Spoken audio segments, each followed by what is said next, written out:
ભાવનગર શહેરમાંથી એક ગંભીર અને ચોંકાવનારી ઘટના સામે આવી છે। સગીર વયની બાળકીની પજવણી કરનાર એક આધેડ ઈસમને બોરતળાવ પોલીસ સ્ટેશનની ટીમે તાત્કાલિક ઝડપી પાડ્યો છે।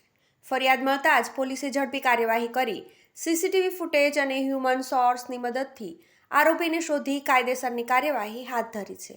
હાલ પોલીસે પોક્સો સહિતની કલમો હેઠળ ગુનો નોંધી વધુ તપાસ શરૂ કરી છે।